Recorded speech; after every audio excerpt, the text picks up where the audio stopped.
매일 같은 시간, 같은 자리에서 우는 소녀를 보며 버스 기사 한석진은 운전대를 잡은 손이 떨렸습니다. 아이는 낡은 인형을 꼭 안고 있었고 손에는 시든 꽃이 든 화분을 들고 있었습니다. 그런데 더 이상한 것은 아이가 입은 교복이 작년에 폐교된 학교 것이었다는 사실입니다. 도대체 이 아이에게 무슨 일이 일어난 것일까요? 지금 사연 시작합니다.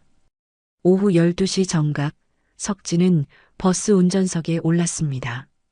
왼쪽 주머니에서 당뇨약을 꺼내 물 없이 삼키고는 백미러를 조정했어요. 25년째 같은 동작이었지만 오늘따라 손이 미세하게 떨렸습니다. 아침에 아내가 했던 말이 귓가에 맴돌았죠. 당신 정년까지 3년 남았잖아요. 그 후엔 뭐 할 건가요? 석진은 한숨을 내쉬며 시동을 걸었습니다. 7번 버스는 낡은 엔진 소리를 내며 차고지를 빠져나왔어요. 병원을 거쳐 시립 화장터까지 가는 노선이었습니다. 죽음과 삶이 교차하는 길을 매일 오가는 것이 그의 일이었죠. 첫 정류장에서 할머니 두 분이 올랐습니다. 한 분은 병원 가는 길이라며 투석 가방을 들고 있었고 다른 분은 며느리 면회를 간다고 했어요. 석진은 기계적으로 고개를 끄덕이며 출발했습니다. 1시 20분 학원가를 지나갔습니다.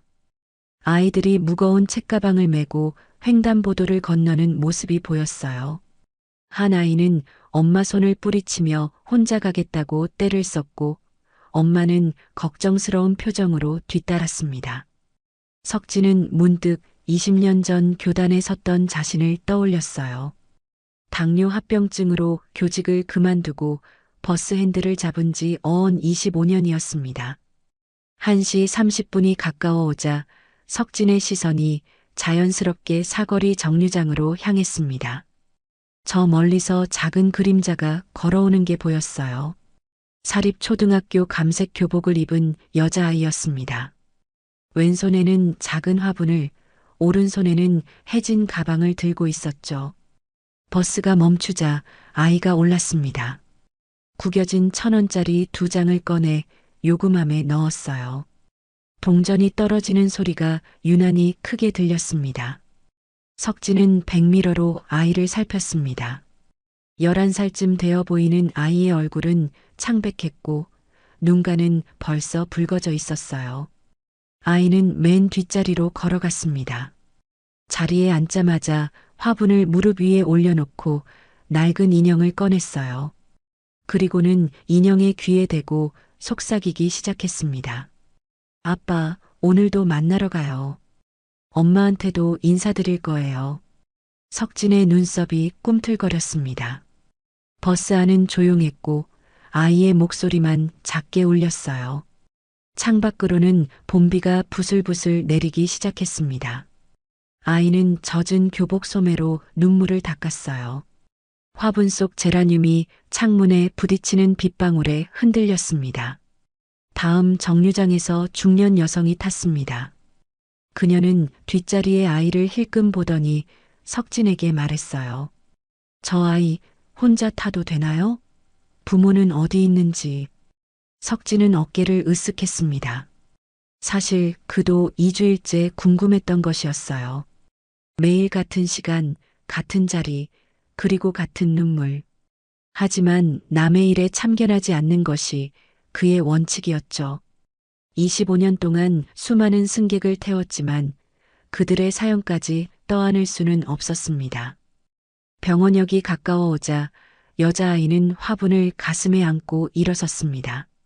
석진은 백미러로 아이의 뒷모습을 지켜봤어요. 감색 교복 뒷주머니에서 작은 종이가 떨어졌지만 아이는 눈치채지 못한 채 내렸습니다.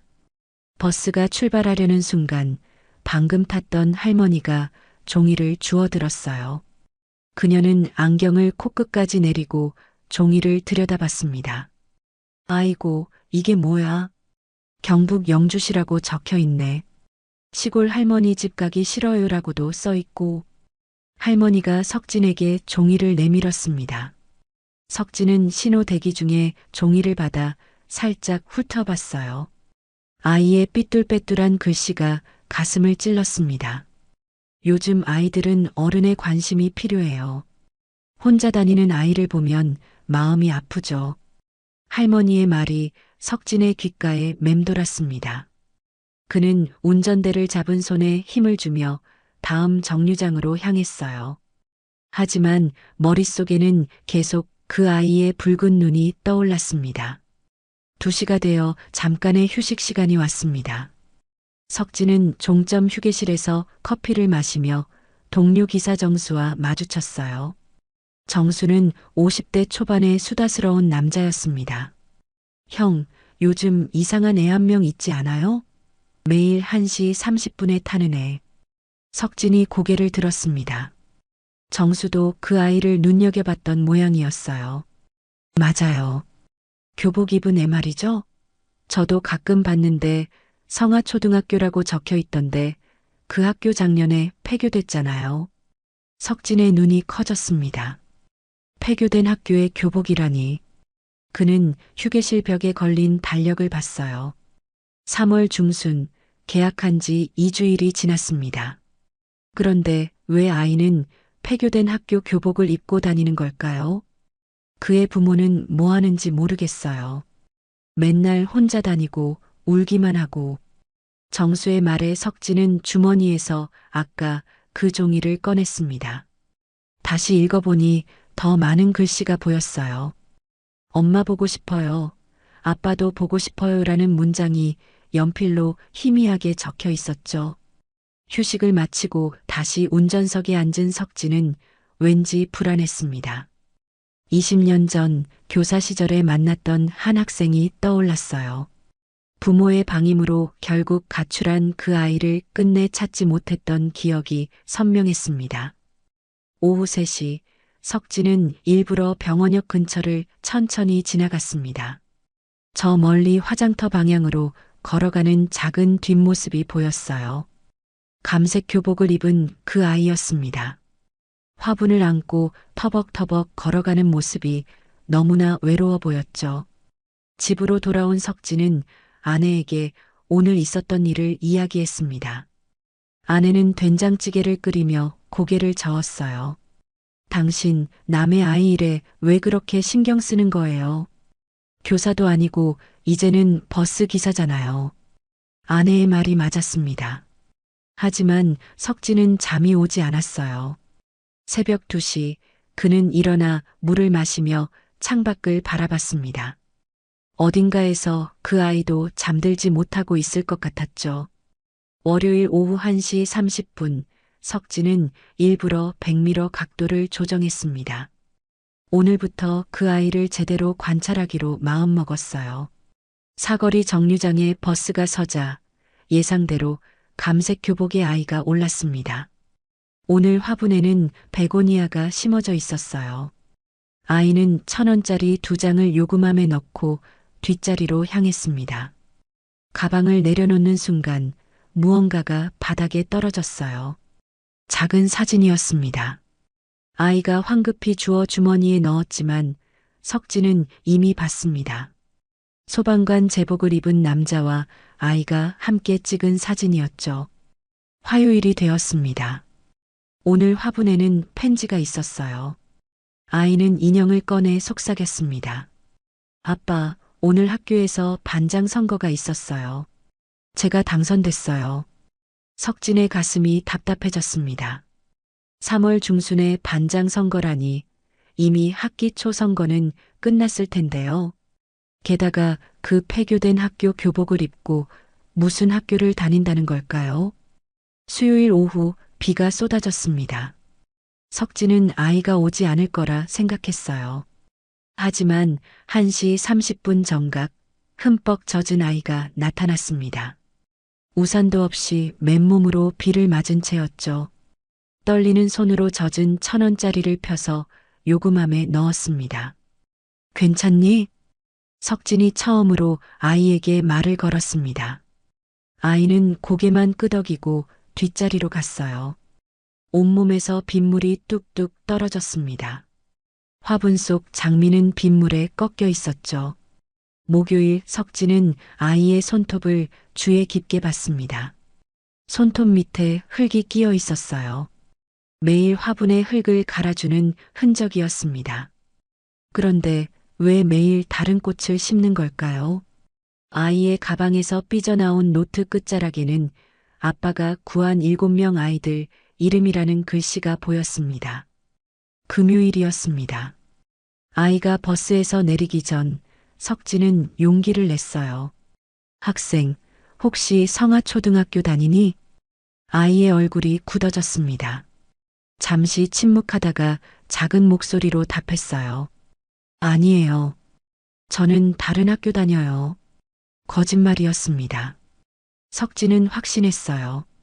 교사 생활 20년의 경험으로 아이들의 거짓말은 금세 알아챌 수 있었죠. 토요일 오후 석진은 아내 몰래 집을 나섰습니다.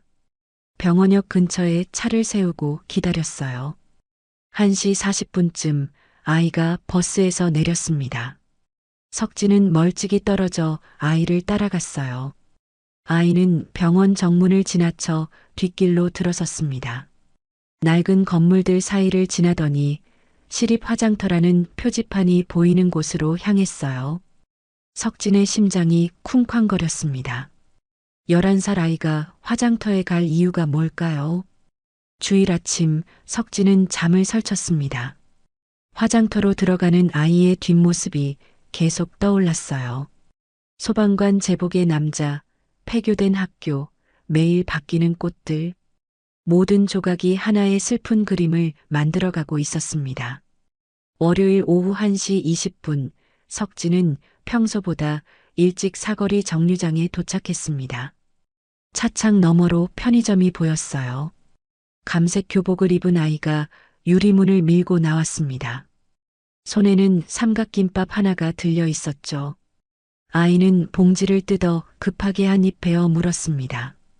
그리고는 나머지를 주머니에 넣었어요.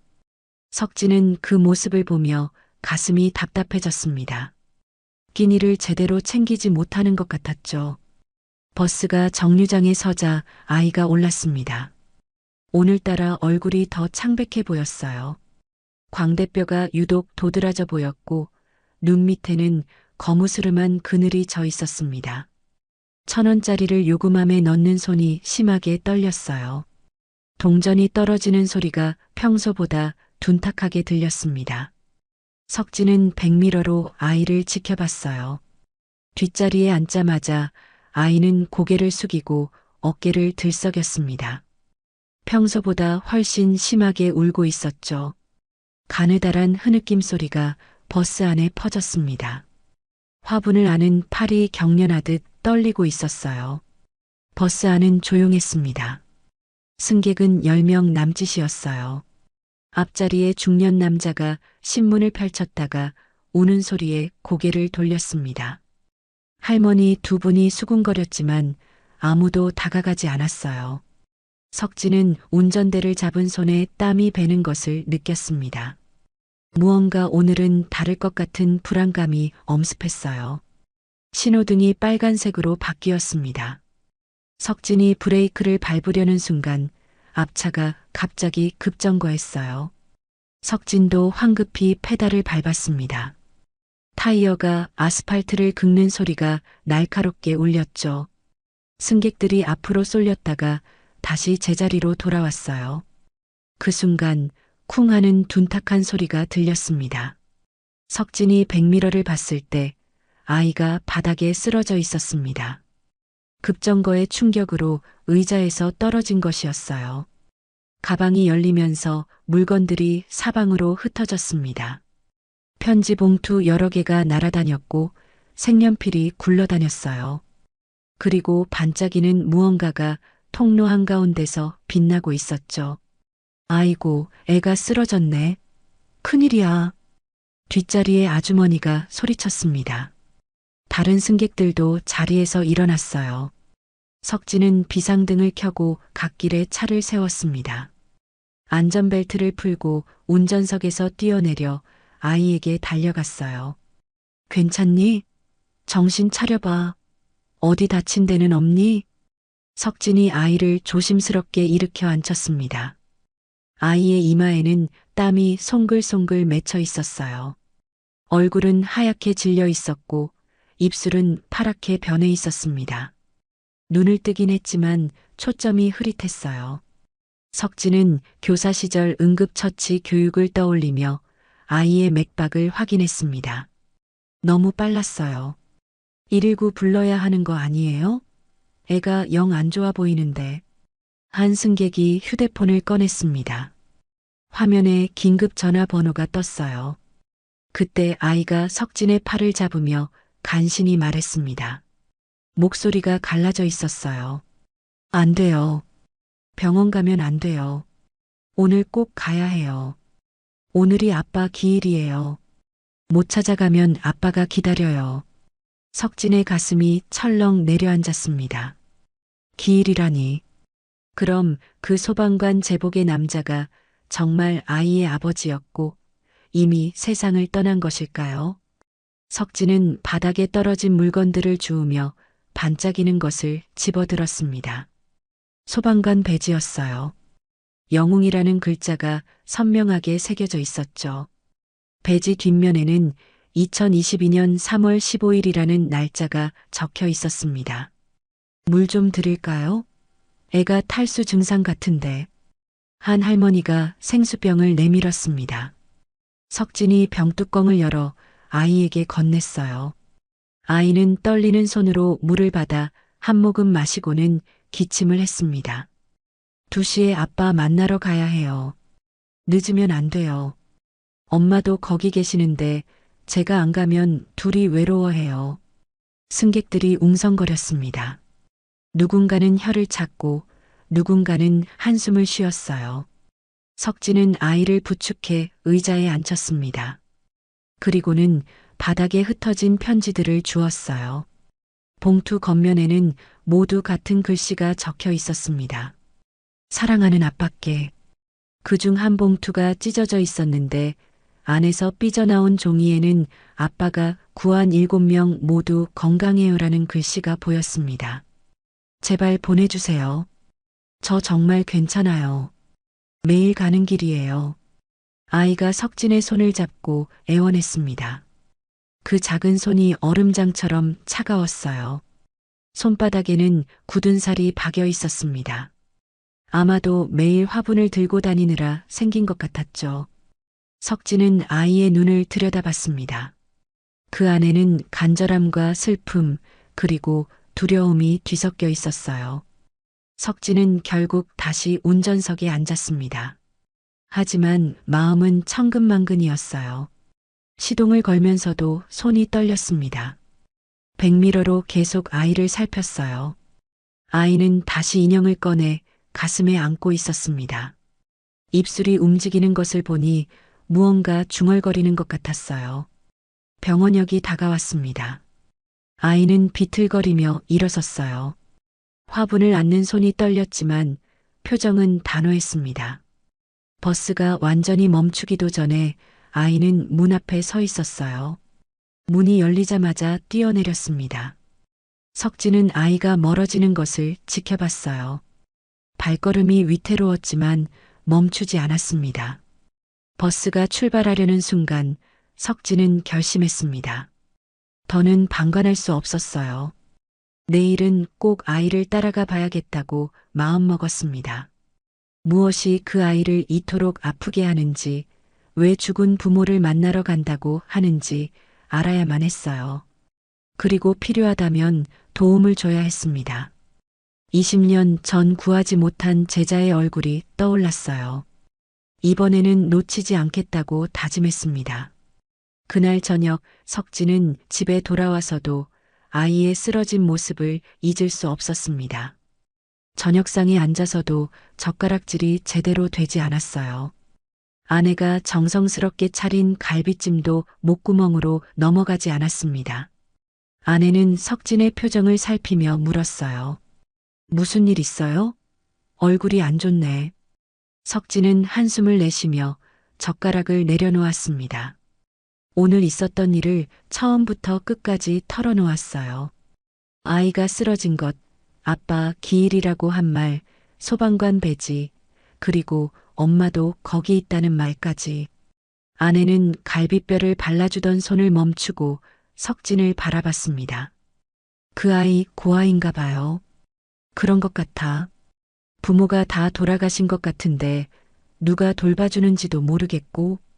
아내가 숟가락을 내려놓으며 단호하게 말했습니다. 당신 남의 아이 일에 너무 깊이 관여하지 마세요. 우리도 이제 나이가 있잖아요. 괜히 엮였다가 무슨 일 생기면 어떡해요.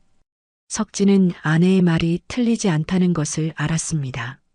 하지만 가슴 한구석이 답답했어요. 밥을 다 먹지 못하고 일어난 석진은 베란다로 나갔습니다. 차가운 밤 공기가 얼굴을 스쳤어요. 아파트 단지 너머로 병원 건물이 보였습니다.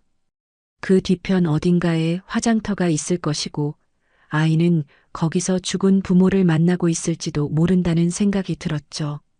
석진은 휴대폰을 꺼내 전직 동료 교사인 민수에게 전화를 걸었습니다.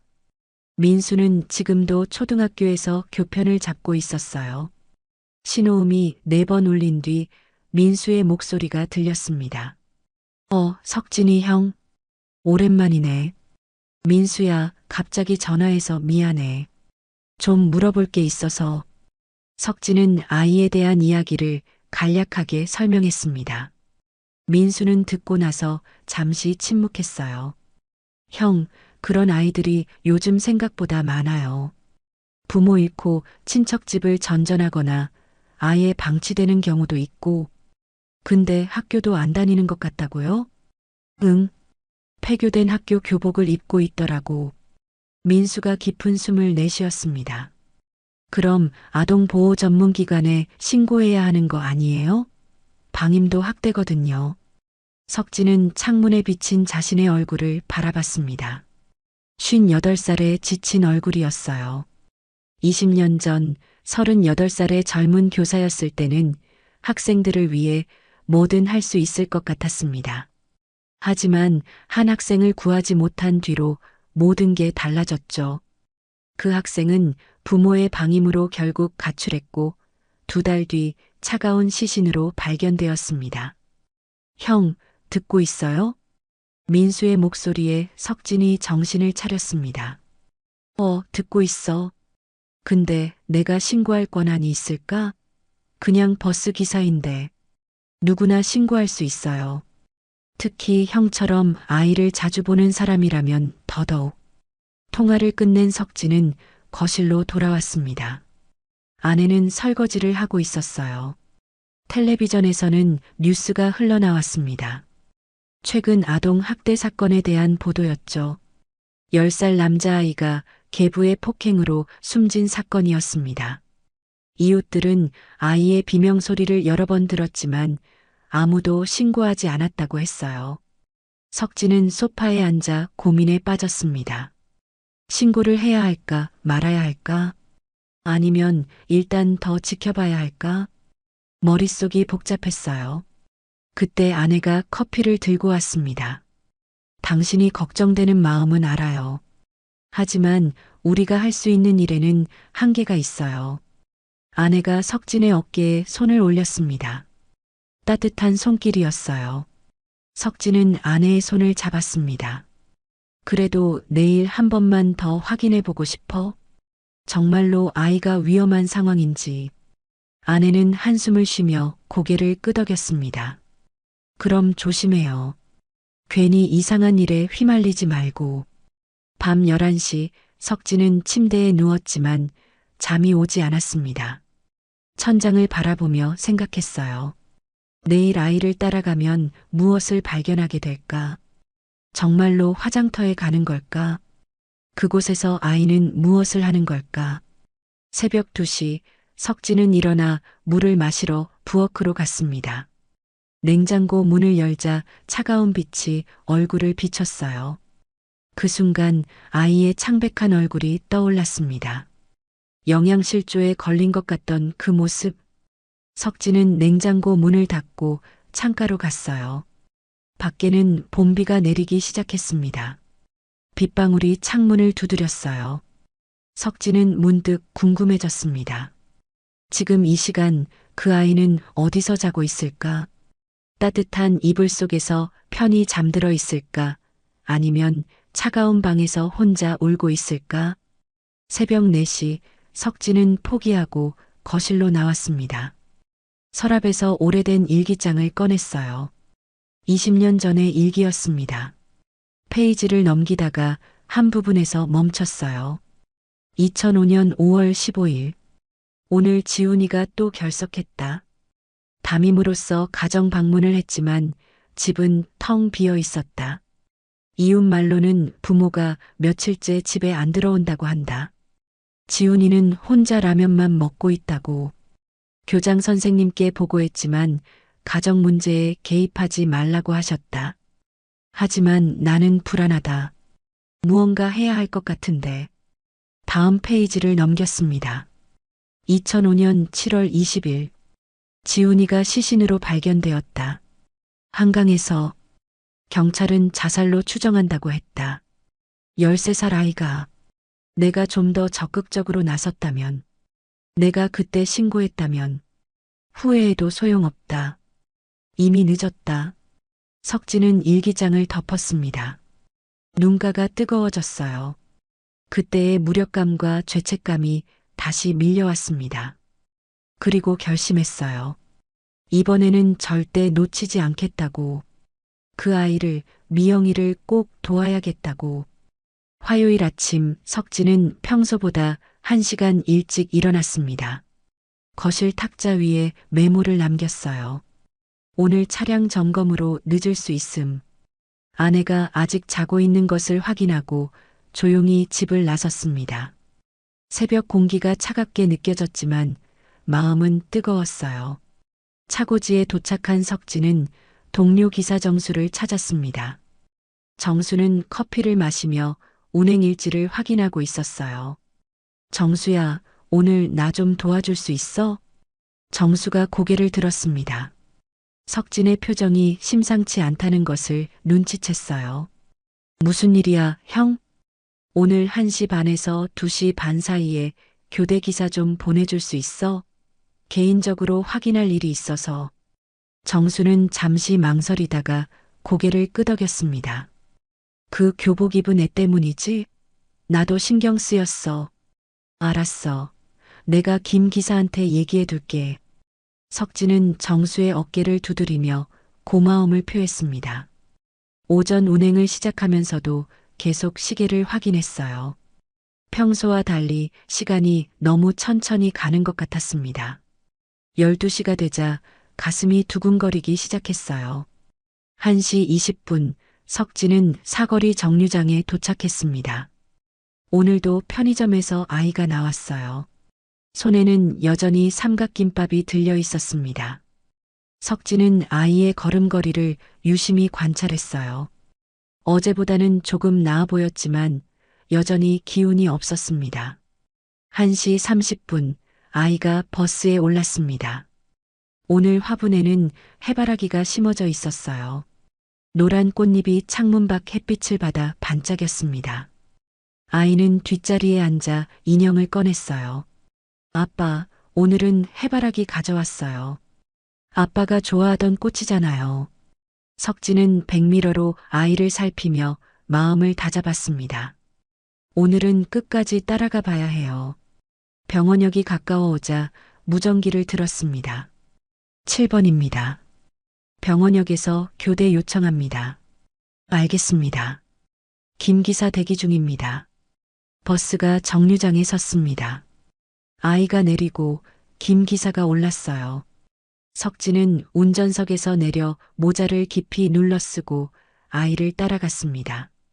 50m 정도 거리를 유지하며 걸었어요. 아이는 병원 정문을 지나쳤습니다.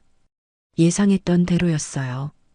병원 뒤편 주차장을 가로질러 낡은 건물들이 있는 곳으로 향했습니다. 석진은 주차된 차들 사이에 몸을 숨기며 따라갔어요. 아이의 작은 뒷모습이 점점 멀어져 갔습니다.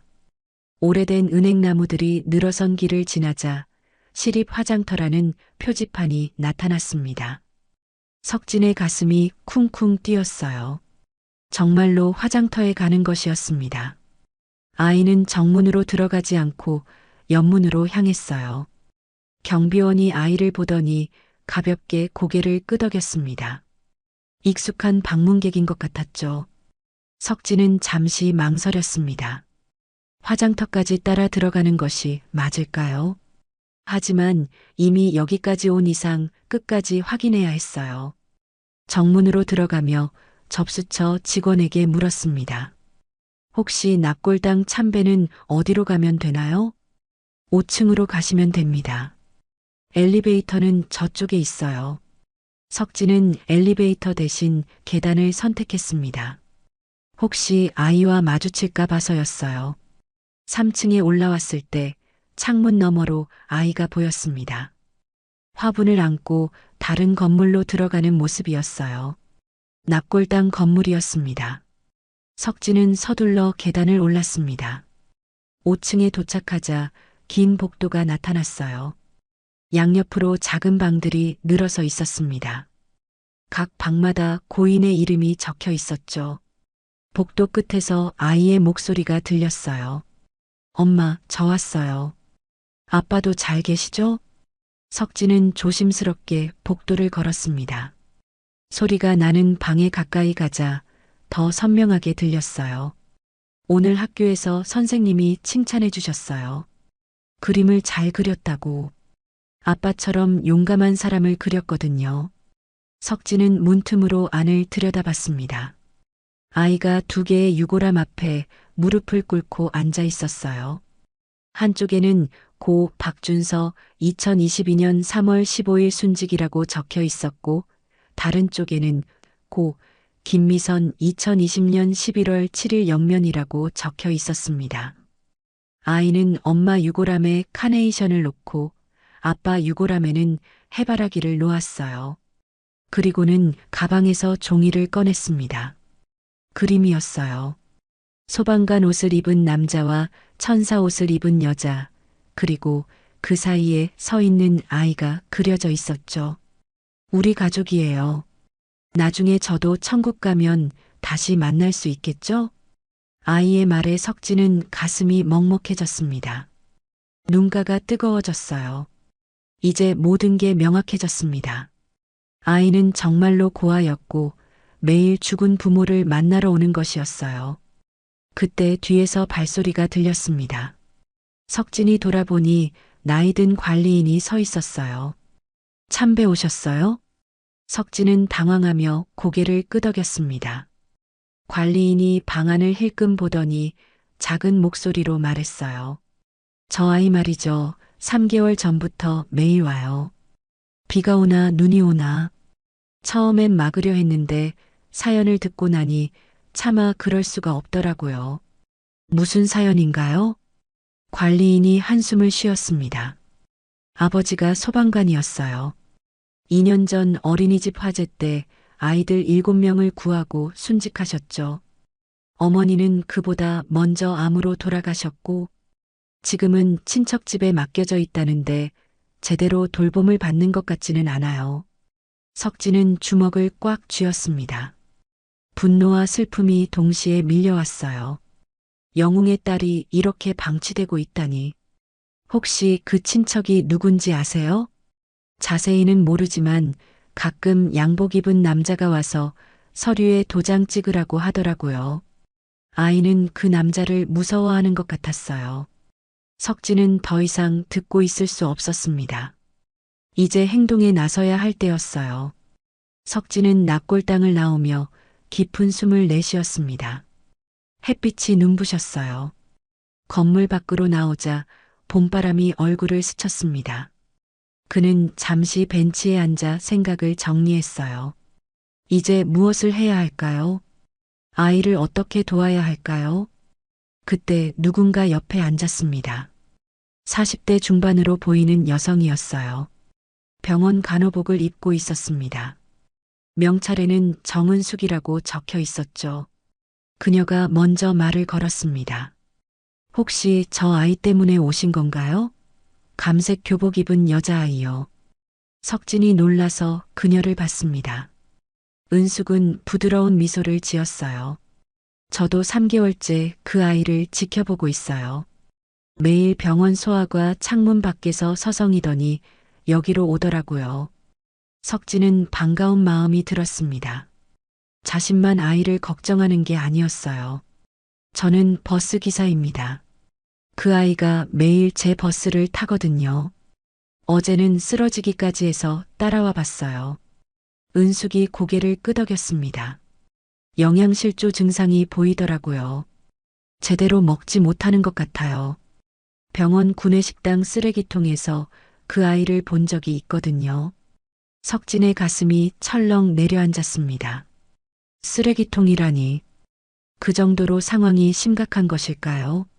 뭔가 해야 할 것 같은데 어떻게 접근해야 할지 모르겠어요. 석진의 말에 은숙이 동감했습니다.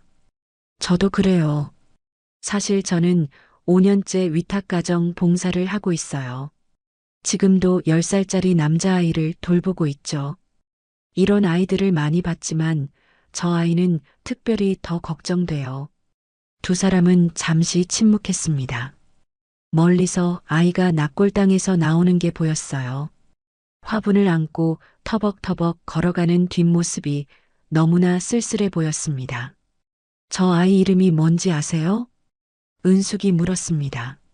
석진은 고개를 저었어요. 모르죠.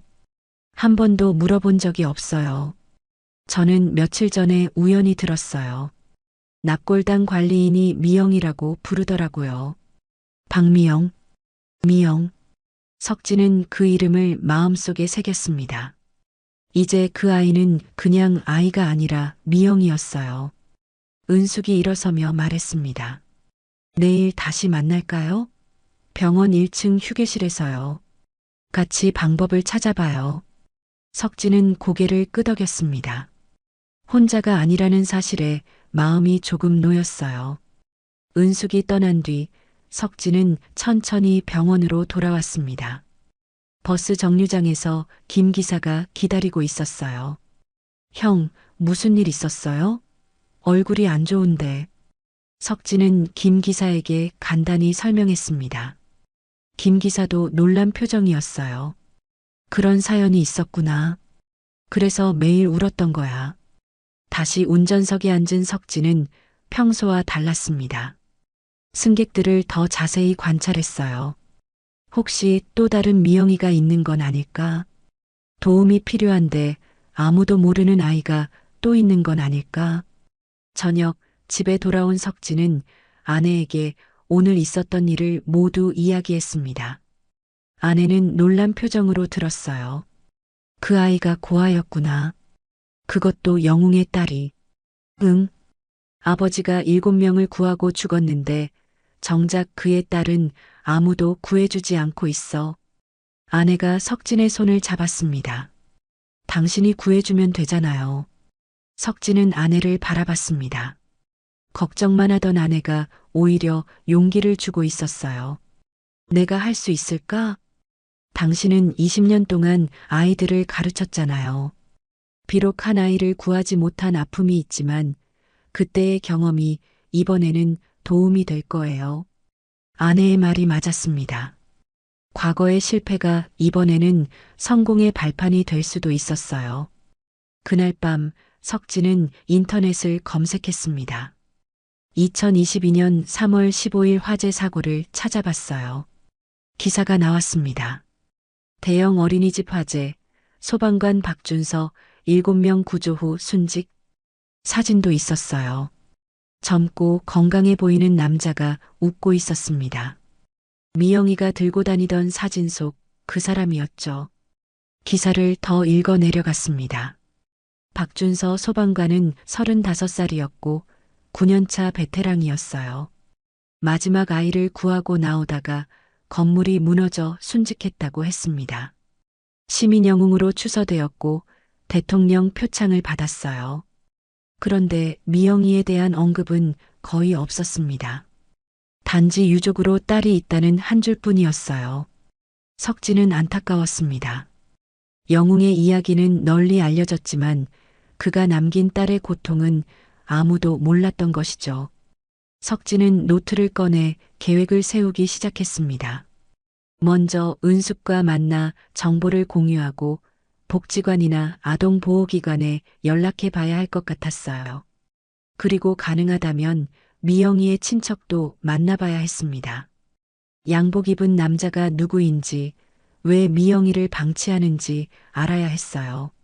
새벽 1시가 되어서야 석진은 잠자리에 들었습니다. 내일부터는 더 바쁠 것 같았어요. 하지만 이상하게 마음은 평온했습니다. 드디어 해야 할 일을 찾은 것 같았거든요. 미영이를 구하는 것, 그것이 이제 그의 새로운 사명이었습니다. 수요일 오전 10시 석진은 병원 1층 휴게실에서 은숙을 기다렸습니다. 종이컵에 담긴 자판기 커피가 식어가고 있었어요. 10분 뒤 은숙이 서류 뭉치를 들고 나타났습니다.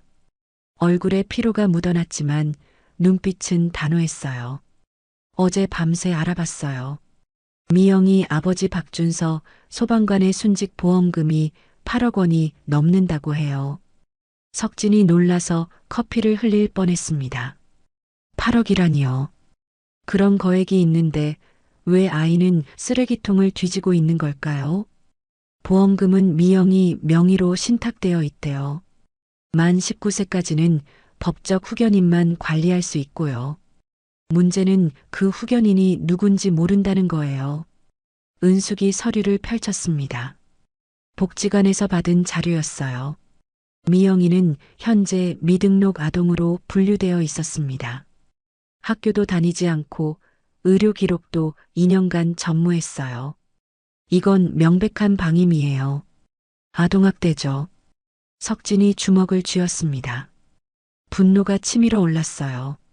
그때 은숙의 휴대폰이 울렸습니다. 네, 김도윤 관장님.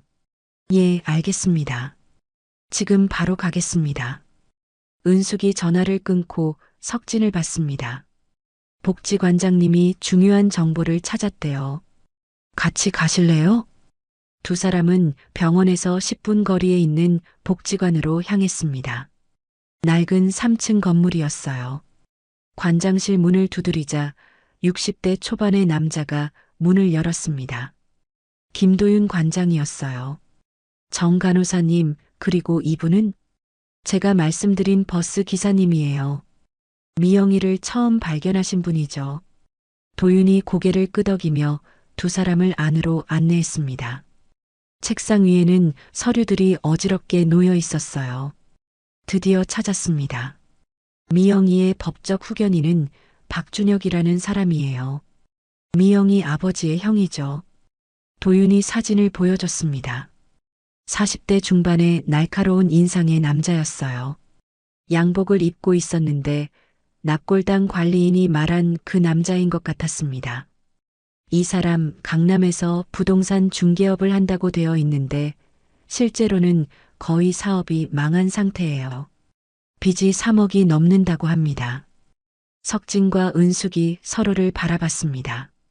빚이 3억인 사람이 8억짜리 보험금을 관리한다니 불안한 조합이었어요. 그런데 더 충격적인 건 이거예요. 도윤이 다른 서류를 꺼냈습니다. 은행 거래 내역이었어요. 매달 200만 원씩 생활비 명목으로 인출하고 있어요. 하지만 미영이는 제대로 먹지도 못하고 있죠. 그 돈은 다 어디로 간 걸까요? 석진이 이를 악물었습니다. 아이의 돈을 착복하고 있는 것이 분명했어요. 경찰에 신고해야 하는 거 아닌가요? 은숙이 물었습니다. 도윤이 고개를 저었어요. 증거가 부족해요. 서류상으로는 정상적인 후견 활동으로 보이거든요. 매달 한 번씩 미영이를 만난다고 기록되어 있고 생활비도 적정선이고요. 세 사람은 답답한 심정으로 침묵했습니다. 그때 도윤이 말했어요. 하지만 방법이 없는 건 아니에요. 우선 미영이의 건강 상태를 의료 기록으로 만들어야 해요. 영양실조나 방임의 증거를 확보하는 거죠. 은숙이 고개를 끄덕였습니다. 제가 할 수 있어요. 병원에서 무료 검진 형태로 진행하면 될 것 같아요. 석진도 자신이 할 일을 찾았습니다. 저는 미영이가 어디 사는지 알아볼게요. 계속 따라다니면서 확인해 보겠습니다. 세 사람은 역할을 분담했습니다. 은숙은 의료적 증거를, 도윤은 법적 절차를, 석진은 미영이의 일상을 추적하기로 했어요. 오후 1시 석진은 다시 버스 운전대를 잡았습니다. 오늘은 미영이를 끝까지 따라가 볼 작정이었어요. 1시 30분 미영이가 버스에 올랐습니다. 오늘은 유난히 힘들어 보였어요. 화분도 들지 않았고 그냥 인형만 안고 있었습니다. 병원역에서 미영이가 내렸을 때 석진은 이미 준비가 되어 있었습니다. 오늘은 교대 기사가 일찍 와 있었어요. 석진은 모자를 깊이 눌러 쓰고 미영이를 따랐습니다. 미영이는 납골당에서 30분을 보낸 뒤 나왔습니다. 그런데 오늘은 다른 방향으로 걸어갔어요. 석진은 조심스럽게 뒤를 따랐습니다. 미영이는 낡은 주택가로 들어갔어요. 쓰러질 듯한 단독주택 앞에서 멈췄습니다. 미영이가 초인종을 눌렀지만 아무도 나오지 않았어요. 아이는 담장 옆 화분 밑에서 열쇠를 꺼냈습니다. 문을 열고 들어가는 모습이 너무나 익숙해 보였어요. 집에는 아무도 없는 것 같았습니다. 석진은 담장 너머로 집안을 들여다봤습니다. 마당은 잡초로 뒤덮여 있었고 창문은 신문지로 가려져 있었어요. 사람이 사는 집이라고 하기에는 너무 황폐했습니다. 1시간쯤 지났을까요? 검은 승용차가 도착했습니다. 양복 입은 남자가 내렸어요. 사진에서 본 박준혁이었습니다. 그는 담배를 피우며 집으로 들어갔어요. 잠시 후 집안에서 고함 소리가 들렸습니다. 또 밥 안 먹었어? 돈 아깝게. 그냥 굶어. 미영이의 울음소리가 이어졌습니다. 석진은 주먹을 꽉 쥐었어요. 당장이라도 뛰어들어가고 싶었지만 참아야 했습니다. 증거를 모으는 게 먼저였어요. 10분 뒤 준혁이 나왔습니다. 손에는 서류 뭉치가 들려 있었어요. 차를 타고 떠난 뒤 석진은 다시 담장 너머를 봤습니다. 미영이가 마당에 쪼그려 앉아 울고 있었어요. 석진은 휴대폰을 꺼내 사진을 찍었습니다. 황폐한 집, 혼자 우는 아이, 모든 것이 증거였어요. 이제 본격적인 싸움이 시작될 것 같았습니다. 목요일 오후 석진은 복지관 회의실에서 은숙, 도윤과 만났습니다. 테이블 위에는 지난 며칠간 모은 자료들이 펼쳐져 있었어요. 은숙이 의료 기록을 꺼내며 얼굴을 찌푸렸습니다. 미영이를 어제 병원으로 데려와서 검사했어요. 3도 영양실조에 스트레스성 위염, 그리고 심리적 거식증 증세까지 보이더라고요. 석진이 놀라서 물었습니다. 심리적 거식증이요? 네. 미영이가 그러더라고요. 천국 가려면 몸이 가벼워야 한다고. 엄마 아빠처럼 되고 싶다고요. 도윤이 깊은 한숨을 내쉬었습니다. 11살 아이가 죽음을 준비하고 있다니 끔찍한 일이었어요. 그런데 더 충격적인 사실을 발견했어요. 도윤이 새로운 서류를 꺼냈습니다. 납골당 관리대장이었어요. 미영이 어머니 김미선 씨는 2020년 11월에 췌장암으로 돌아가셨어요. 그런데 사망 당시 미영이는 겨우 7살이었죠. 그때부터 박준서 소방관이 혼자 미영이를 키웠는데 2년 뒤 순직하신 거예요. 석진이 계산해 봤습니다. 7살의 엄마를 잃고 9살의 아빠까지 잃은 것이었어요. 그리고 지금 11살이 되기까지 2년간 방치되어 있었던 것이죠. 박준혁이 후견인이 된 과정도 의심스러워요. 도윤이 다른 문서를 보여줬습니다. 후견인 선임 신청서였어요. 박준서 소방관의 유언장이 없었대요. 그래서 유일한 혈육인 형 박준혁이 자동으로 후견인이 된 거죠. 하지만 이 사람 도박 전가가 있어요. 은숙과 석진이 동시에 놀랐습니다. 도박 전가자가 8억이 넘는 돈을 관리한다니요. 1년 전 경찰 기록을 찾았는데 불법 도박장에서 적발된 적이 있어요. 벌금 500만 원을 냈고요. 석진이 분노로 얼굴이 붉어졌습니다. 아이의 돈으로 도박을 하고 있을지도 모른다는 생각이 들었어요. 그때 은숙의 휴대폰이 울렸습니다. 병원에서 걸려온 전화였어요. 네, 응급실이요? 어떤 아이가? 네, 지금 바로 가겠습니다. 은숙이 급하게 일어섰습니다. 미영이가 납골당해서 쓰러졌대요. 지금 응급실에 있다고. 세 사람은 황급히 병원으로 달려갔습니다. 응급실 침대에 미영이가 누워 있었어요. 얼굴은 하얗게 질려 있었고 링거를 맞고 있었습니다. 옆에는 납골당 관리인이 서 있었어요. 오늘도 평소처럼 왔는데 부모님 유골함 앞에서 갑자기 쓰러졌어요. 의식을 잃어서 황급히 119를 불렀죠. 의사가 차트를 들고 왔습니다. 극도의 탈수와 영양실조예요. 며칠째 제대로 먹지 못한 것 같은데 보호자가 누구신가요? 석진이 나서려는 순간 뒤에서 거친 목소리가 들렸습니다. 제가 보호자입니다. 박준혁이었습니다. 양복은 구겨져 있었고 술 냄새가 났어요. 그가 미영이를 보는 눈빛은 차가웠습니다. 또 사고 쳤구나. 병원비 얼마나 나올지. 석진이 참지 못하고 앞으로 나섰습니다. 아이가 쓰러졌는데 병원비부터 걱정이십니까? 준혁이 석진을 노려봤습니다. 당신은 누구요? 남의 가정사에 왜 참견이야?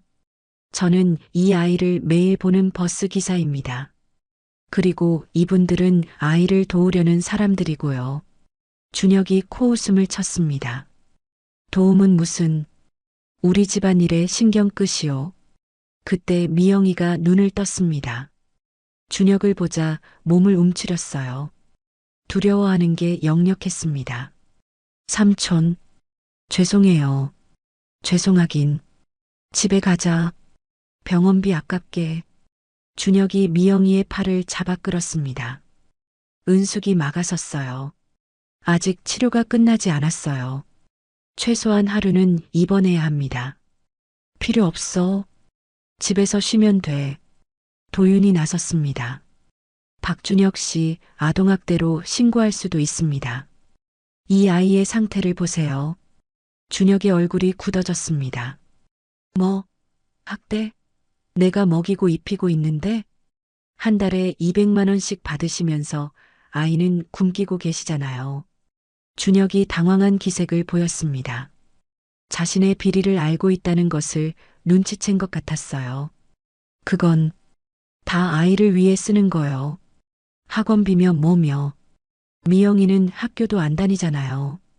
석진의 말에 준혁이 말문이 막혔습니다. 잠시 침묵이 흐른 뒤 준혁이 미영이를 놓고 뒤돌아섰어요. 오늘은 병원에 있어. 내일 데리러 올 테니까. 준혁이 떠난 뒤 미영이가 울음을 터뜨렸습니다. 저 때문에 삼촌이 화났어요. 집에 가면 혼날 거예요. 은숙이 미영이를 안아주었습니다. 괜찮아. 우리가 지켜줄게. 석진은 미영이를 보며 결심을 굳혔습니다. 이제 더 강한 조치가 필요했어요. 그날 밤 석진은 도윤, 은숙과 긴급 회의를 했습니다. 내일 준혁이 오기 전에 뭔가 해야 해요. 도윤이 고개를 끄덕였습니다. 사회복지사 이서연 씨와 연락했어요. 내일 아침 일찍 와서 긴급 보호 조치를 취하기로 했습니다. 은숙이 덧붙였습니다. 저는 의료 소견서를 준비할게요. 아동학대 증거로 쓸 수 있도록. 석진은 미영이가 잠든 병실을 바라봤습니다. 작은 몸이 이불 속에서 가늘게 숨쉬고 있었어요. 내일이면 미영이의 운명이 바뀔지도 모릅니다. 아니, 반드시 바꿔야 했어요. 금요일 새벽 6시 석진은 병원 로비에서 밤을 새운 채 앉아 있었습니다.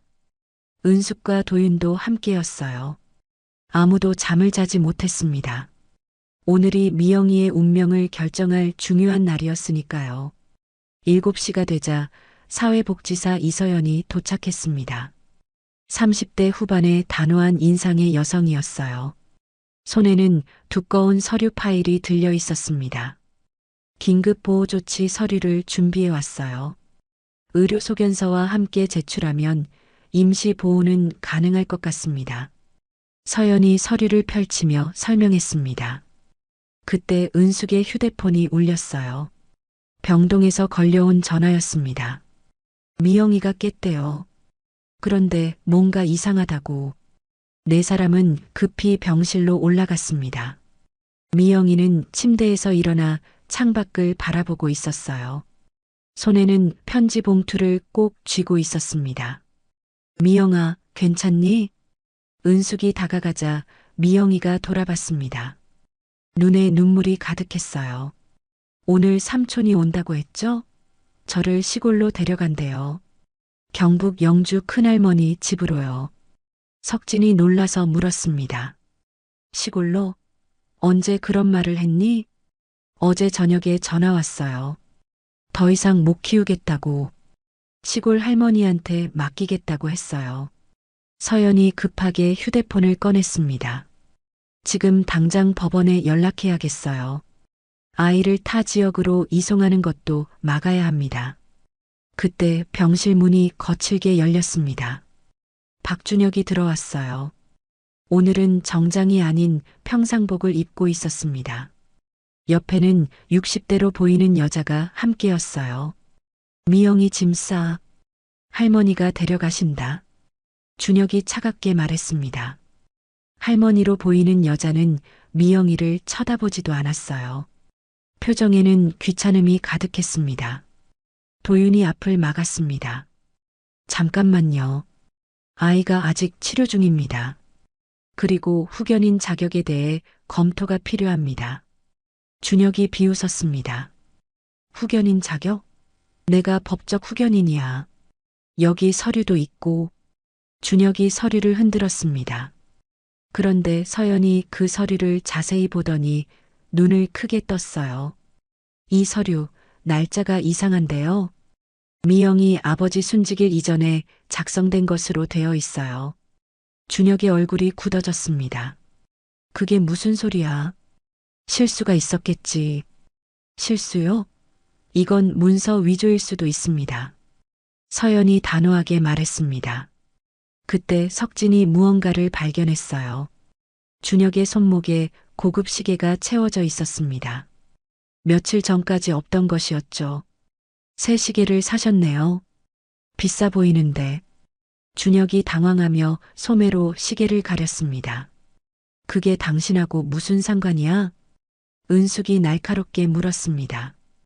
혹시 미영이 보험금에서 빼돌린 돈으로 산 건 아닌가요? 매달 200만 원씩 받으시면서 미영이는 굶기고. 증거 있어? 없으면 명예훼손이야. 준혁이 고함을 질렀습니다. 그 순간 미영이가 떨리는 목소리로 말했어요. 삼촌이 자주 그랬어요. 아빠 보험금으로 빚 갚아야 한다고. 도박 빚이 많다고. 모두가 미영이를 바라봤습니다. 준혁의 얼굴이 붉어졌어요. 2년이 거짓말을. 준혁이 미영이에게 다가가려 하자 석진이 막아섰습니다. 58살의 나이였지만 25년간 버스 운전대를 잡은 튼튼한 팔이었어요. 아이한테 손대지 마세요. 준혁이 주먹을 휘둘렀습니다. 하지만 석진은 피했어요. 그 순간 병원 보안 요원들이 달려왔습니다. 은숙이 미리 연락해 둔 것이었죠. 폭력은 안 됩니다. 나가주세요. 보안 요원들이 준혁을 제지했습니다. 준혁은 이를 악물며 소리쳤어요. 좋아, 가지. 하지만 이거 하나는 알아둬. 그의 보험금 내가 다 써버릴 거야. 합법적으로. 준혁이 나가려는 순간 도윤이 말했습니다. 이미 늦었어요. 어젯밤 검찰에 고발장을 제출했습니다. 횡령과 아동학대 혐의로요. 준혁이 멈춰섰습니다. 얼굴이 하얗게 질렸어요. 뭐라고? 서연이 서류를 보여줬습니다. 은행 거래 내역을 다 확보했어요. 카지노 출입 기록도 있고요. 미영이 돈으로 도박한 증거가 명백합니다. 준영 옆에 있던 할머니가 놀라서 물러섰습니다. 나는 모르는 일이야. 그냥 아이 데려오라고 해서 온 것뿐이야. 할머니가 황급히 병실을 나갔습니다. 준혁은 혼자 남겨졌어요. 그의 얼굴에는 패배감이 역력했습니다. 내가 그의 삼촌이야. 피부치라고. 그런데 왜 남들이 참견하는 거야? 석진이 조용히 말했습니다. 피부치라고 다 가족은 아닙니다. 진짜 가족은 아이를 사랑하고 보호하는 사람이죠. 준혁은 아무 말 없이 병실을 나갔습니다. 무거운 발걸음이었어요. 병실에는 침묵이 흘렀습니다. 미영이가 작은 목소리로 말했습니다. 이제 저 어떻게 되는 거예요? 은숙이 미영이를 안아주었습니다. 이제 안전해. 우리가 지켜줄게. 석진은 창밖을 바라봤습니다. 아침 햇살이 밝게 비치고 있었어요. 미영이에게도 이제 밝은 날이 올 것 같았습니다. 하지만 아직 끝이 아니었어요. 법적 절차가 남아 있었고 미영이의 미래를 결정해야 했습니다. 도윤이 말했습니다. 이제 시작이에요. 미영이를 위한 새로운 삶을 준비해야 합니다. 토요일 아침 석진은 버스 운전대를 잡으며 불안한 마음을 감출 수 없었습니다. 어제 박준혁과의 대치 이후 미영이가 병원에서 사라졌다는 연락을 받았어요. 새벽 5시쯤 병실이 텅 비어 있는 것을 간호사가 발견한 것이었습니다. 은숙에게서 걸려온 전화는 다급했어요. 병원 CCTV를 확인해 봤는데 새벽 4시쯤 미영이가 혼자 나간 것 같아요. 화분을 들고요. 석진의 가슴이 철렁 내려앉았습니다. 미영이가 어디로 간 것일까요? 납골당일 가능성이 컸지만 오늘은 토요일이라 버스도 감차 운행이었어요. 아이가 걸어서 갔을지도 모른다는 생각에 마음이 급해졌습니다. 10시가 되자 석진은 운행을 마치고 곧바로 납골당으로 향했습니다. 도윤과 서연도 이미 도착해 있었어요. 관리인의 얼굴이 어두웠습니다.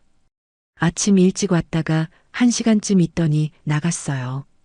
평소와 달리 뭔가를 가져갔는데 관리인이 5층으로 안내했습니다. 미영이 부모님의 유골함 앞에는 편지가 놓여 있었어요. 봉투에는 버스 아저씨께라고 적혀 있었습니다. 석진이 떨리는 손으로 편지를 열었습니다. 삐뚤빼뚤한 글씨로 적힌 내용이 가슴을 찔렀어요. 아저씨, 저를 도와주셔서 감사해요. 하지만 저 때문에 모든 사람이 힘들어하는 것 같아요.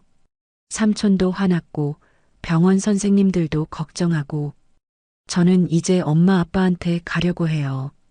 거기서는 아무도 힘들지 않을 거예요. 석진의 손이 떨렸습니다. 설마 미영이가 극단적인 선택을 하려는 건 아닐까요? 서연이 급하게 말했습니다. 경찰에 실종 신고를 했어요. 지금 수색 중이라고 합니다. 그때 도윤의 휴대폰이 울렸습니다. 경찰이었어요. 한강 다리에서 여자아이를 발견했다고 해요. 화분을 들고 난간에 서 있대요. 모두가 얼굴이 하얗게 질렸습니다. 4사람은 황급히 차를 타고 한강으로 향했어요. 석진의 가슴은 미친 듯이 뛰었습니다. 제발, 제발 무사하기를. 20년 전의 악몽이 되풀이되지 않기를. 한강 다리에 도착했을 때 경찰차 여러 대가 서 있었습니다. 소방차도 와 있었어요. 다리 중간쯤에 작은 그림자가 보였습니다. 미영이었어요. 난간 바깥쪽에 서서 아래를 내려다보고 있었습니다. 경찰이 막아섰습니다. 접근하시면 안 됩니다. 전문 협상가가 오고 있어요. 하지만 석진은 참을 수 없었습니다. 저 아이를 아는 사람입니다. 제가 가야 해요. 석진은 경찰을 뿌리치고 천천히 미영이에게 다가갔습니다. 바람이 세차게 불었어요. 미영이의 머리카락이 날렸습니다. 미영아. 석진이 부드럽게 불렀습니다. 미영이가 고개를 돌렸어요. 눈에는 눈물이 가득했습니다. 버스 아저씨, 왜 오셨어요? 널 데리러 왔어. 같이 돌아가자. 미영이가 고개를 저었습니다. 저는 짐이에요. 모두에게 짐일 뿐이에요. 엄마 아빠도 저를 두고 먼저 갔잖아요. 석진이 한 걸음 더 다가갔습니다. 미영아, 내 아빠는 다른 아이들을 구하려고 목숨을 바쳤어. 내가 자랑스러워할 아빠야. 그런 아빠가 지금 너를 보면 뭐라고 할까? 미영이의 몸이 흔들렸습니다. 화분을 꼭 안은 채 울음을 터뜨렸어요. 아빠가 보고 싶어요. 엄마도 보고 싶어요. 너무 외로워요. 석진이 손을 내밀었습니다. 알아. 나도 알아. 하지만 여기서 끝내면 안 돼. 내 아빠가 구한 7명 아이들이 있잖아. 그 아이들이 너를 만나고 싶어 해. 미영이가 놀란 눈으로 석진을 봤습니다. 정말요? 응. 어제 연락이 왔어. 은인의 딸을 꼭 만나고 싶다고. 내가 얼마나 특별한 아이인지 모르는구나. 그때 은숙이 다가왔습니다. 천천히 아주 조심스럽게. 미영아, 우리 집에 와서 같이 살래? 우리 아들도 내 또래인데 동생을 갖고 싶어 했어. 미영이의 눈이 흔들렸습니다. 믿을 수 없다는 표정이었어요. 정말 저를 받아주신다고요? 그럼 우리 가족이 되는 거야. 서연도 다가와 말했습니다. 법적으로도 문제 없어. 은숙 씨가 위탁모가 되시면 돼. 박준혁 씨는 이미 후견인 자격을 상실했고 미영이가 난간을 잡은 손에 힘이 들어갔습니다. 망설이는 게 보였어요. 석진이 마지막으로 말했습니다. 미영아, 내 아빠는 영웅이었어. 그리고 넌 영웅의 딸이야. 이제 내가 영웅이 될 차례야. 살아서 행복하게 사는 것. 그게 진짜 용기야. 긴 침묵이 흘렀습니다. 바람 소리만 들렸어요. 그리고 마침내 미영이가 난간 안쪽으로 몸을 돌렸습니다. 석진이 재빨리 미영이를 안아들었어요. 작은 몸이 떨고 있었습니다. 잘했어. 정말 잘했어. 은숙과 도윤, 서연이 모두 안도의 한숨을 내쉬었습니다. 경찰과 소방관들도 박수를 쳤어요. 구급차 안에서 미영이가 석진의 손을 잡고 말했습니다. 아저씨, 저 이제 버스 안 타도 되는 거죠? 석진이 미소 지었습니다. 이제는 웃으면서 탈 수 있을 거야. 미영이가 처음으로 희미하게 웃었습니다. 석진은 그 미소를 보며 생각했어요. 20년 전에는 실패했지만 이번에는 해냈다고. 한 아이를 구했다고. 토요일 저녁 석진은 병원 복도 의자에 홀로 앉아 있었습니다. 미영이는 안정을 찾고 병실에서 잠들어 있었지만 석진의 마음은 무거웠어요. 한강 다리에서 미영이를 구한 것은 다행이었지만 그 순간 자신의 과거가 선명하게 떠올랐습니다. 복도 창밖으로 어둠이 내려앉고 있었어요. 병원의 형광등 불빛이 차갑게 느껴졌습니다. 석진은 주머니에서 낡은 지갑을 꺼냈어요. 그 안에는 20년 전 세상을 떠난 제자 지훈이의 사진이 있었습니다. 13살의 밝은 미소를 짓고 있는 아이였죠. 오늘 미영이를 보며 석진은 깨달았습니다. 자신이 20년 동안 얼마나 큰 죄책감 속에서 살아왔는지를, 지훈이를 구하지 못한 실패가 그의 삶을 얼마나 짓누르고 있었는지를 말이죠. 은숙이 커피 2잔을 들고 다가왔습니다. 석진 옆에 앉으며 따뜻한 종이컵을 건넸어요. 많이 지치셨죠? 석진은 커피를 한 모금 마시며 고개를 끄덕였습니다. 뜨거운 액체가 목구멍을 타고 내려갔지만 가슴속 차가움은 녹지 않았어요. 제가 교사였을 때 이야기를 해드렸나요? 은숙이 고개를 저었습니다. 석진은 천천히 과거를 털어놓기 시작했어요. 2005년의 그 봄날, 지훈이가 보낸 신호들을 제대로 알아차리지 못했던 것, 가정 방문을 했지만 더 적극적으로 나서지 못했던 것, 그리고 차가운 한강에서 발견된 작은 시신. 저는 그때 교직을 그만뒀어요. 아이들을 가르칠 자격이 없다고 생각했죠. 그래서 버스 운전을 시작했어요. 사람들을 실어 나르기만 하면 되는, 더 이상 누군가의 인생에 관여하지 않아도 되는 일을 택했죠. 은숙이 석진의 손을 잡았습니다. 따뜻한 온기가 전해졌어요. 하지만 결국 미영이를 만났네요. 운명이었나 봐요. 석진은 쓴웃음을 지었습니다. 20년 만에 다시 기회를 얻은 거죠. 이번에도 실패할 뻔했지만 실패하지 않았잖아요. 미영이는 살아있어요. 그때 도윤이 급하게 복도로 뛰어왔습니다. 얼굴에 당황한 기색이 역력했어요. 큰일 났어요. 박준혁이 병원에 왔대요. 미영이를 데려가겠다고 난리예요. 석진이 벌떡 일어났습니다. 분노가 치밀어 올랐어요. 은숙도 놀란 표정이었습니다. 법적 조치가 진행 중인데 어떻게? 변호사를 데리고 왔대요. 아직 정식 판결이 나지 않았으니 후견인 권리가 있다고 주장한답니다. 세 사람은 급히 미영이의 병실로 향했습니다. 병실 앞에는 이미 박준혁과 정장 입은 남자가 서 있었어요. 변호사인 것 같았습니다. 아이를 데려가겠습니다. 법적 권리가 있어요. 준혁이 차갑게 말했습니다. 그의 눈에는 분노가 가득했어요. 어제의 굴욕을 만회하려는 듯 했습니다. 석진이 앞을 막아섰습니다. 아이는 아직 치료 중입니다. 그리고 오늘 자살 시도를 했어요. 지금 데려가면 위험합니다. 변호사가 서류를 꺼내며 말했습니다. 의료진의 동의가 있으면 퇴원 가능합니다. 강제로 입원시킬 권리는 없어요. 그 순간 병실 문이 열렸습니다. 미영이가 창백한 얼굴로 나왔어요. 모든 대화를 들었던 것 같았습니다. 삼촌, 제발 그냥 가주세요. 미영이의 목소리는 떨리고 있었지만 단호했습니다. 준혁이 미영이에게 다가섰어요. 너 때문에 내가 얼마나 망신당했는지 알아? 이제 집에 가자. 싫어요. 삼촌이랑 가고 싶지 않아요. 미영이가 석진 뒤로 숨었습니다. 작은 손이 석진의 옷자락을 꼭 잡았어요. 준혁이 이를 악물었습니다. 법적으로 널 데려갈 권리가 있어. 거부하면 경찰을 부를 거야. 그때 서연이 나타났습니다. 손에는 두꺼운 서류 뭉치가 들려 있었어요. 방금 법원에서 긴급보호 명령이 나왔습니다.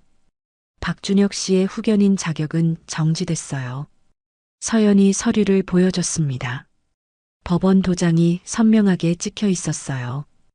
횡령과 아동학대 혐의로 수사가 진행 중이며 그 기간 동안 미영이는 임시보호시설로 이송됩니다. 준혁의 얼굴이 하얗게 질렸습니다. 변호사도 당황한 표정이었어요. 이건 언제? 1시간 전입니다. 판사님이 긴급 결정을 내리셨어요. 준혁은 주먹을 떨며 미영이를 노려봤습니다. 너 때문이야. 모두 너 때문이야.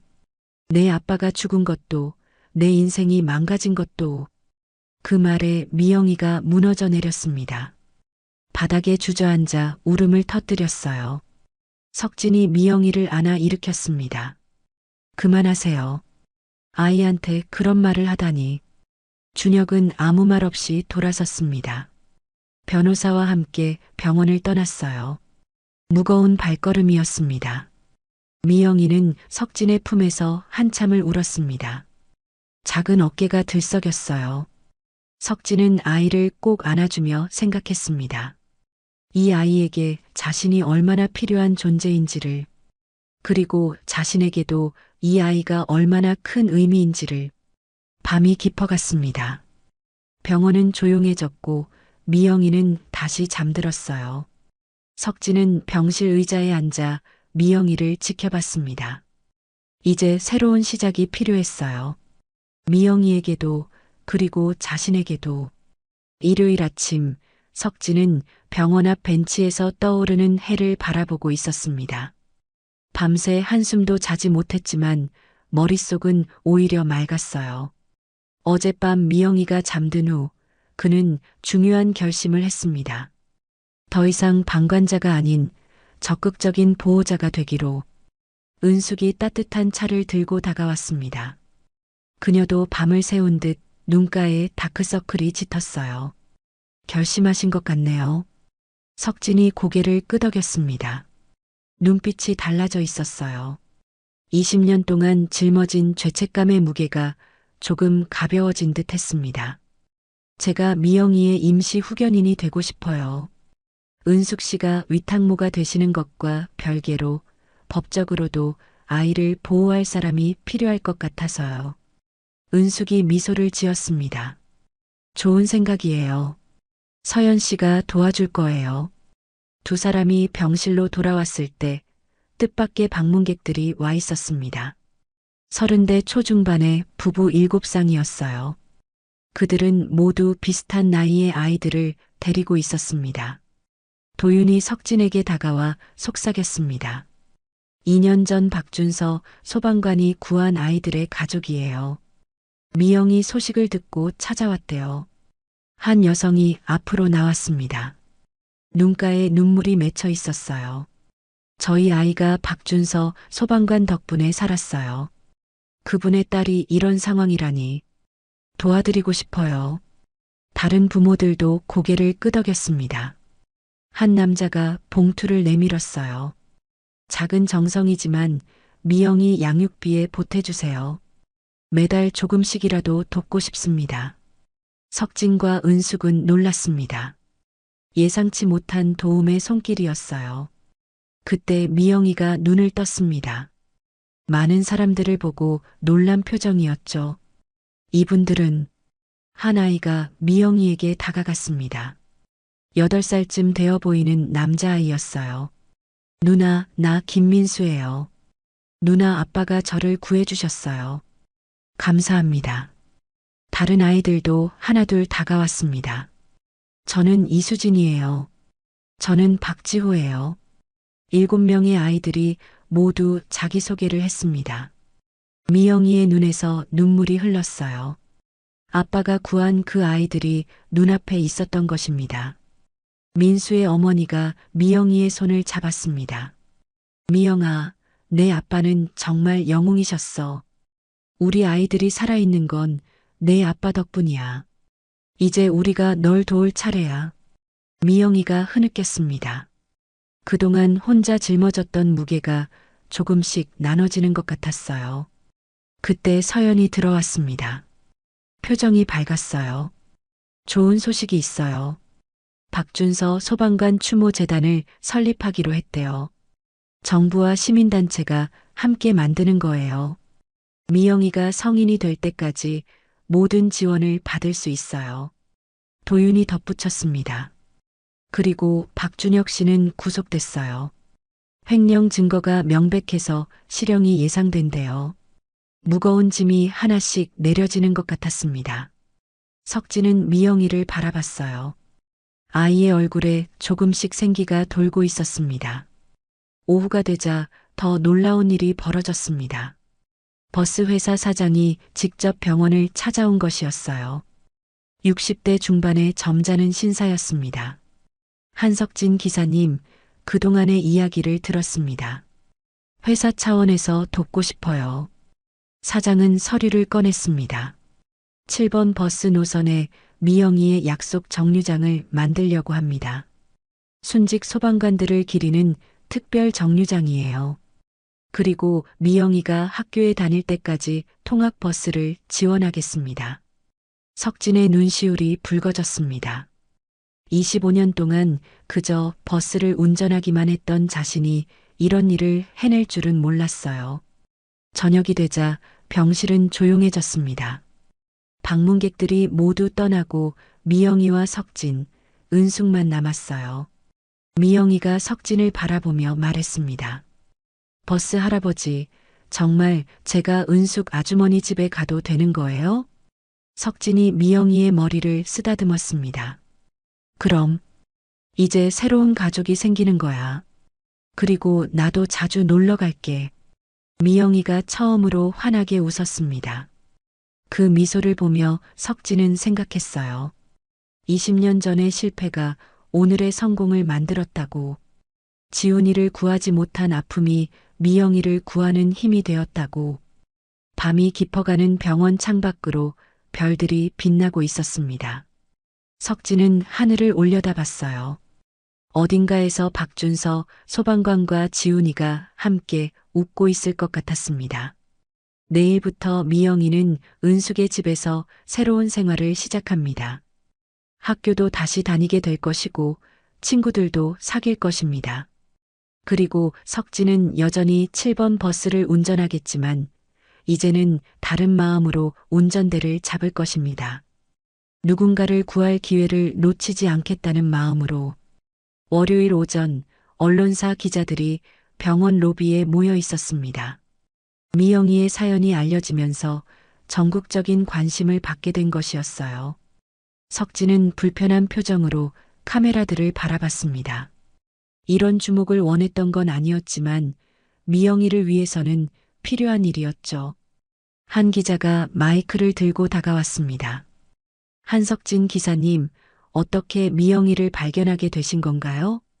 석진은 잠시 망설이다가 입을 열었습니다. 매일 제 버스를 타는 아이가 있었어요. 늘 울고 있었죠. 처음엔 그냥 지나쳤습니다. 하지만 어느 날 아이가 쓰러졌고 그때부터 관심을 갖게 됐어요. 다른 기자가 물었습니다. 영웅의 딸이 이렇게 방치된 것에 대해 어떻게 생각하시나요? 석진의 표정이 굳어졌습니다. 우리 사회가 영웅은 기억하지만 그들이 남긴 가족은 잊어버린다는 걸 보여주는 사례라고 생각합니다. 그때 은숙이 미영이의 손을 잡고 로비로 나왔습니다. 미영이는 새 옷을 입고 있었어요. 은숙이 준비한 연분홍색 원피스였죠.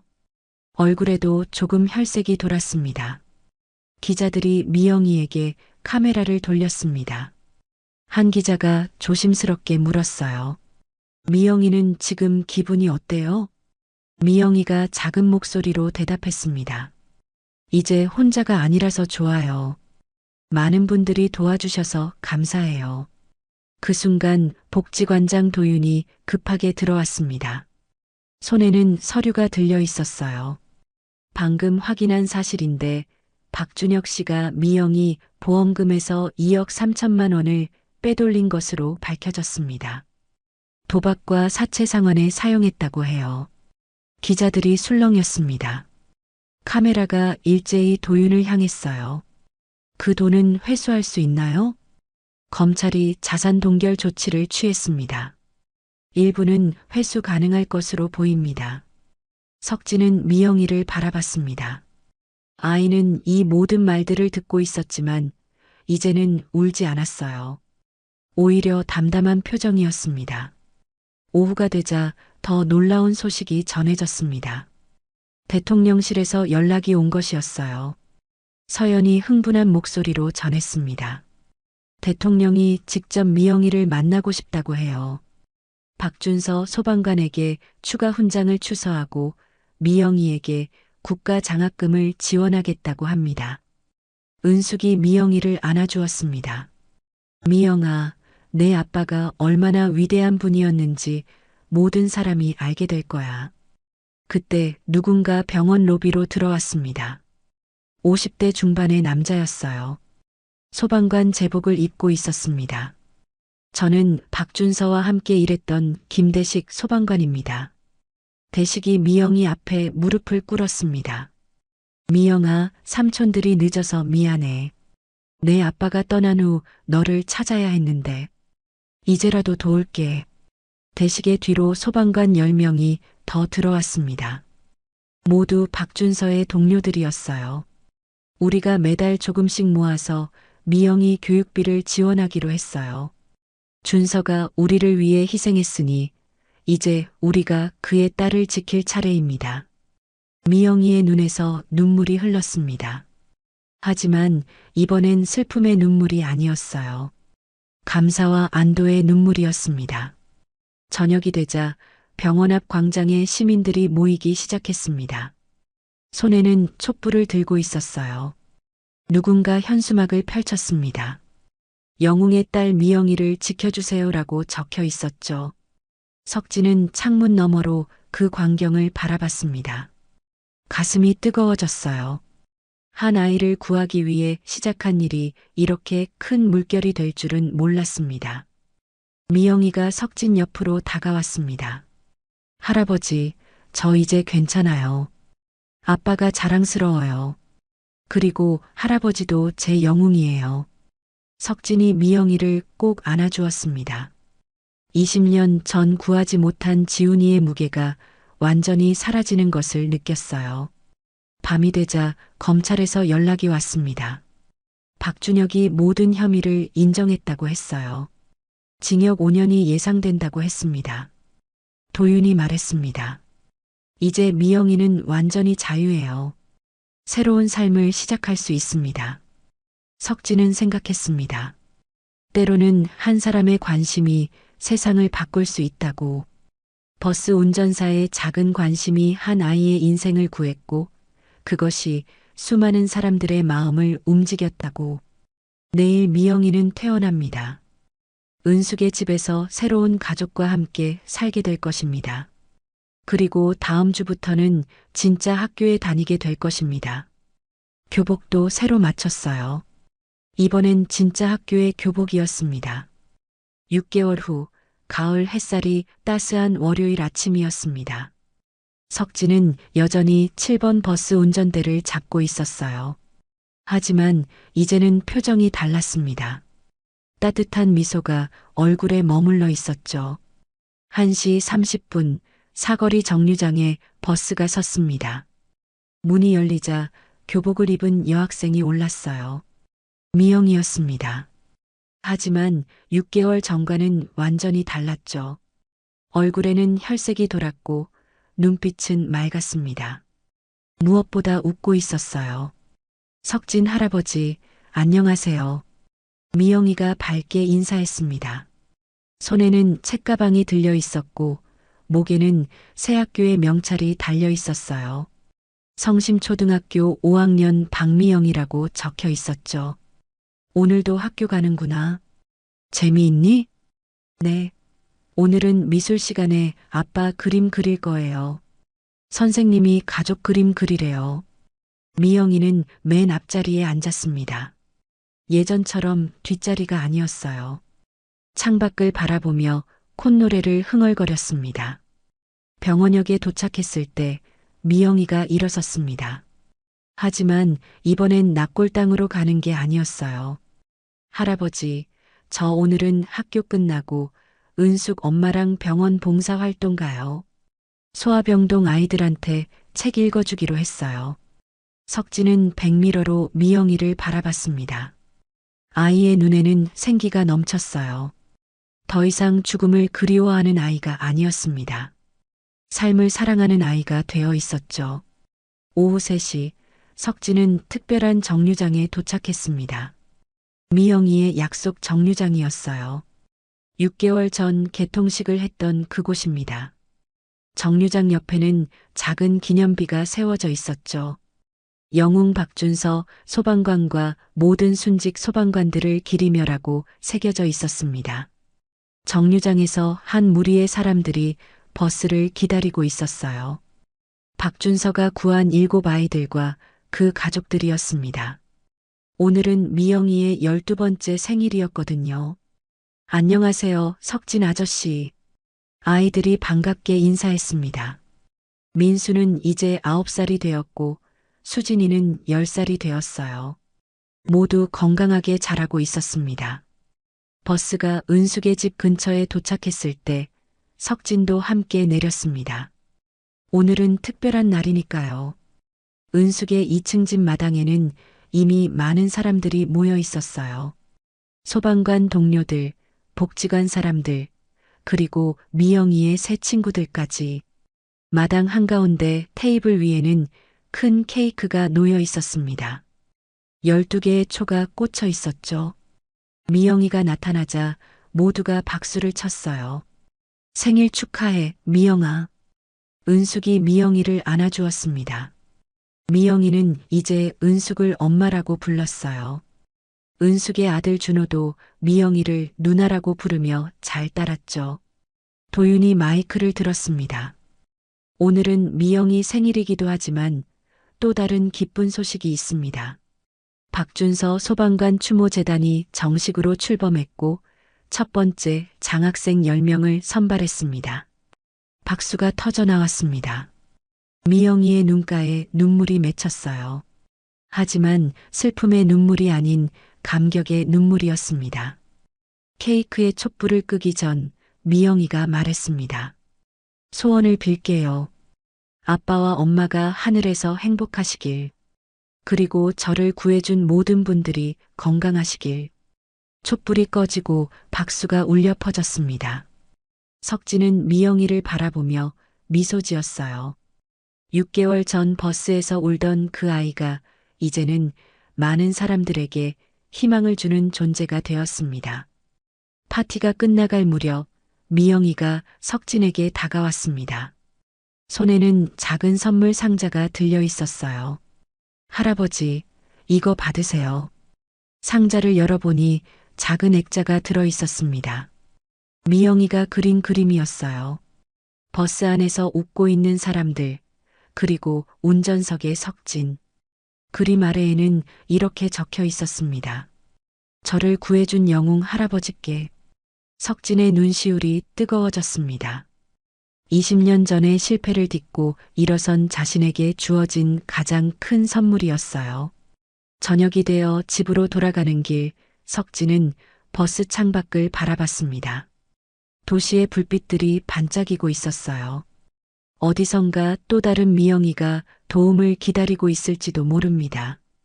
석진은 생각했습니다. 내일도 버스를 운전할 것이라고. 하지만 이제는 단순히 사람들을 운송하는 것이 아니라 누군가의 인생을 바꿀 기회를 찾으며 운전할 것이라고. 납골당에는 이제 일주일에 한 번만 갑니다. 미영이가 부모님께 인사드리러 가는 날 석진도 함께 가곤 했어요. 그곳에서 미영이는 더 이상 울지 않았습니다. 대신 오늘 있었던 즐거운 일들을 이야기했죠. 1년 후 석진은 정년퇴직을 맞을 것입니다. 하지만 은퇴 후에도 할 일이 있었어요. 미영이와 약속했거든요. 함께 전국의 소방서를 돌며 박준서 소방관의 이야기를 전하기로, 그리고 어려운 아이들을 찾아 돕기로. 창밖으로 가을달이 밝게 빛나고 있었습니다. 석진은 하늘을 올려다봤어요.